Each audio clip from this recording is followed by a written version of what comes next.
Hello, everyone. I am Brishayla Singleton, and I am the host of Let's Go Heal.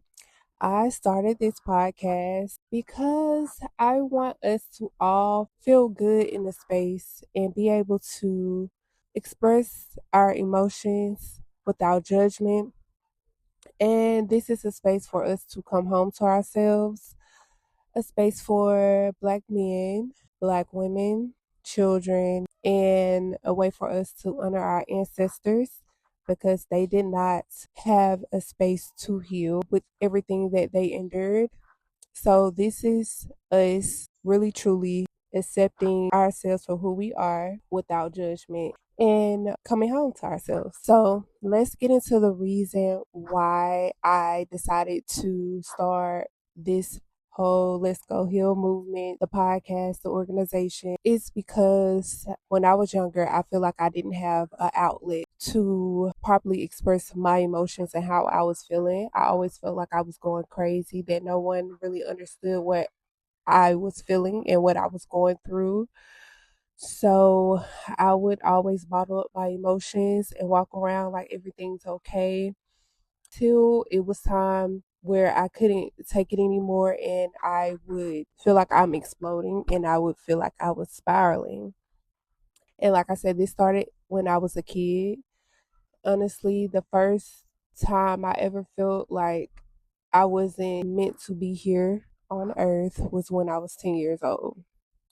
And to be 10 and to feel that way is very alarming. But I'm here today. I learned to work through that. I went to therapy. I've tried different therapists until I found a therapist that I felt like connected with me truly. And I started reaching out to other resources to understand myself. And I am here today, and this is Let's Go Heal. I honestly felt like I would have never ever spoken of this, and I vowed to myself when I was younger I would never speak on my mental health because when I used to, the people that were closest to me, I'm going to say in the relationships where I really felt vulnerable, they always made me feel like I was crazy. Yes, they always made me feel like I was crazy. Literally, I was just going crazy. But I was like, my weakness, what I see as my weakness is actually my strength. So I'm going to speak on out about it because there could be very well, I think I'm getting ate up by mosquitoes, y'all. It's okay. But I really think that me being able to open up about this and being that I was young when it started, I can help other kids. I can help my community, the Black community, and anyone that is not Black, people of color, all races. If I have a message that you need to hear, you're more than welcome to step into this space. So I'm never going to deny any type of healing from anyone, truly. So, in this episode, we're going to talk about how we are more powerful than we may think. And the reason why I want to discuss this because recently there has been a shift with everything going on in the economy. It has been very trying and challenging, and I have been witnessing it and experience for myself the things that's going on in the job market. So I recently made a post that went viral about how there's a war on Black women, and then there was some men in the comments and some people in the comments that were also like it's not just Black women, which I understand, but I was just speaking for from my point of view as a Black woman and what I'm seeing. But that does not mean there is not war on all of us. But I do feel like there has always been a war on the Black community. And that's what I'm going to speak on because I am a Black woman. I'm Black. And I don't know how it goes in other communities. All I know is what I'm a part of and what I see and what I witness within my community. But y'all, basically, what I was saying in that post was that this is a time where some of us may very well need to pivot because a lot of those jobs that we were working, that we were slaving over, were not good for us. They didn't really treat us the way we needed to be treated in that space. They wanted us to shrink when we were supposed to grow. We were supposed to evolve in that space. And some of us stayed longer than what we were supposed to stay in that space. You know what your purpose should be. A lot of us know our purpose and we don't take that risk because we become scared and fearful. And I'm an example of that. I was supposed to start this first episode a couple of days ago. I had my camera back for now for I want to say 2 weeks. And I just been pondering on how I should start it because I want it to be perfect. Please excuse the noise in the background if you can hear that. But y'all, seriously, I really had to sit with myself and be like, girl, I've been applying for the jobs. I've been doing literally for some of these jobs, I really been going out of my way and been ghosted, y'all. I haven't heard nothing back. And some of these companies don't even want you to email them back. They don't want you to email. They want you to be patient with them. But majority of the time we're getting ghosted or we're getting, they decided to go with another candidate. So we have to pivot. And I feel like for me, honestly, I'm supposed to be doing something better and greater. And I'm sure a lot of you all may be feeling the same way about it. And I want us to know that we are powerful. Don't let this determine who you are. The way things are shifting in this economy, don't let it. Our ancestors have been through so much, but they remain powerful. They took no for an answer. The ones that could speak up in different ways, they did that for us. So why would we give up when we get a rejection? Majority of the time, rejection is our protection. So pivot and go somewhere else. That very thing that you've been called to do, that you've been hearing in the back of your mind, that you've been scared to do, go for it. Because you might as well. What's the worst that can happen? What's the worst that can happen if you just go for your dreams? There are so many people that have done that. And I'm not going to say it's easy. It's sometimes it's not easy, but how bad do you really want it? We can't let this shift, whatever that's going on, put us in a state of where we don't feel like we're enough. Because we should really be showing how powerful we are. And we are very well powerful in numbers. We need to be linking back up with each other, not fighting with one another. We need to be pouring back into our community. Why not pour back into our community? And y'all, I have my iPad here, so I won't get off track because I will easily get off track. But the systems that have always been in place were always there to make sure that we don't grow or evolve. So I feel like if we're going to go out into the workplace, in the workspace, go in there and learn what we can from it. Every job that I've had, I took what I took from it every time I left, even if I did not like it, because majority of the jobs I have, I feel like I wasn't treated properly at all and I was being overworked on purpose because they knew that I caught on quickly and that when I do my work, I make sure that I do it well. But when you go into these spaces, in that moment that you're there, take what you can from that because you can use that to your own ability. You can take what you learn there, what they use, and use that within your business. You can grow within that or help another person within their business. So if you're working for someone else or y'all starting a business together, don't just go into these places and not take it as a learning experience. Always take advantage of that. But I just want us to know that, and I'm going to keep saying that we are so powerful. We are so smart, and they know that. They know how smart and powerful that we are. And they definitely know when we're together how big that can be. So we will not let these bring us down. It will not. And I want us to know that if those that do have children, our children are watching us. And I do have a child myself. And when you're down during this shift, when you are down, when you're depressed, and when you're angry, I'm not saying that you should not feel because I definitely do feel. And there are times where I have cried in front of my daughter because I want her to know that I'm not always going to be this superwoman. this strong person. I want her to know that I'm not perfect. And so when she grows to get older, she does not have to be perfect.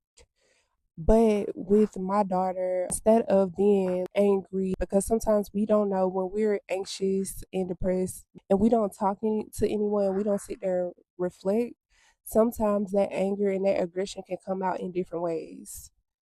So while you're also going through this, also speak life into your kids because your kids feel your energy and they go out into the world, school, and they're feeling what you're feeling when they leave you. So you want to speak life into yourself, you want to speak life into your child and let them know, even during this time, how powerful they are and to not give up on themselves. Honestly, your children are a reflection of you if you don't see that they are. They soak up everything that's around them. So you want to make sure that you are guiding them and teaching them how to properly handle their emotions, also while handling your emotions. It's okay to be vulnerable. And I feel like when you are vulnerable, that's a superpower. Vulnerability is a superpower. Not being strong all the time is also a superpower. And it's okay to ask for help during these times. It's okay to go seek therapy. And especially for my black men, you are not weak. You're not weak. Going to therapy does not make you this wimp or this weak man. If anything, it makes you a very strong man. That is a gift, that's a superpower. To be able to know that, hey, I'm not feeling my best right now. I need to go speak to someone, or I need to go speak to a family member that I trust about what I'm going through right now. That is very strong of you. That does not mean that you're crazy or that you sick or everyone will see you as a weak man. No, absolutely not. And women, our black women, look, sister, it's okay to take off that cape. Like I said, you do not have to be strong all the time. You don't, because all of the things that we bottle in and hold in create more stress and tension. And that is more tension on our nervous system. And when we can't properly release, that can cause sickness. And we need a way to let that out. And I've been learning more about dysregulated nervous system, and that does take time to regulate. It can take months, years to regulate your nervous system. I started on this path, I want to say last year in December, literally after I graduated. And now it's not as bad as it used to be, but I still have moments when my body just tense up out of nowhere because it's remembering the trauma that I've been through. And I have to talk myself out of it to let myself know that I am safe. I'm safe. It's okay. I also have to find out where it's coming from. Why am I feeling this way? We have to know ourselves within in order to be the best version of ourselves. And we have to know ourselves within before we pour out into everyone else, even including our children, because when we're not feeling good, it shows. You may not think it shows when you're hiding it, but it shows in so many ways. It shows. So I just want us to be, and during this time, to be at one with ourselves and be at whole with ourselves. Come home, and it's okay to heal. I know for some, they feel like yoga and meditation is not, they can't do that right now, which I understand because I've also felt like that where I didn't feel like that was enough, and that's okay. So then I had to go to therapy. When I started going to therapy and talking about it and dissecting everything, then I was able to do the other things like therapy. I'm sorry, do other things like, sorry, the barking. I was able to do the other things like meditate and yoga and things like that. So even getting into hobbies, reading, start back reading again, paint, do things that you haven't done in a while. I've gotten back into exercising. So I exercise. I've lost over about 30 pounds. So it's a time to focus on our inner selves and how we can heal those wounds that we left open and for years. Because when we don't, it bleeds over into everything in our lives. So I want us to know our power. I want us to know that this is something that cannot be taken away from us. Our power cannot be taken away from us. but it can be suppressed when we choose not to properly heal. And when I say properly heal, therapy, talking to a trusted person about what you're feeling, meditating, yoga, journaling, exercising, all of those things, sitting with yourself instead of drinking, partying, violence, showing aggression towards yourself and others around you. That's what I mean. To properly heal, not go backwards, but we want to go forwards. So I want us to start speaking life into ourselves, know that we are powerful, know who we are, because we get lost in ourselves. Know who you are. Speak those affirmations, write those down. If you don't know any affirmations to say, I normally get my affirmations from Pinterest. And even if you go on TikTok, there are some good ones on there as well that you can very well write down and repeat daily, because even if you don't feel it when you say it, you feel like you're lying to yourself. You're not lying to yourself. That is who you are. You're just uncomfortable right now because you're suppressing who you are, and your nervous system is dysregulated. Like I said, it's dysregulated. So you don't even feel at home to yourself. Your body is literally feel like it's just moving crazy. It's moving everywhere. You don't know what to do. You're anxious. And coming from experience, I've said affirmations that I felt like was crazy. But once I started saying them every day and praying and saying them every day, I guarantee you I started to feel it. I started to exude that confidence because I feel like I lack confidence. But now I feel like I pretty much have that down pat. I know I'm it and I know I'm that woman and I will always be. So, for my brothers and sisters and my young kids out there, I want you to hug yourself, love on yourself, be there for yourself, and come home to yourself. This is the first episode of Let's Go Heal. I hope you all enjoyed it if you're watching, and I love you all. I do want to say that I love you all and just loving yourself. Be kind to yourself because who else is going to do it? It starts within first. So as long as you know it starts within, you're good. Practice self care. Even men, practice self care. It's not womanly. It's okay if you think it's just so feminine. We all have feminine and masculine energy within us. It's not a bad thing. But yes, practice that love with yourself. Go take a warm bath and just soak. Listen to a nice playlist and just literally just breathe. Deep breaths. Inhale, exhale. You got this. Like I said, I love y'all. Thank you all for tuning in to Let's Go Heal. And I will see you all in the next episode. Bye.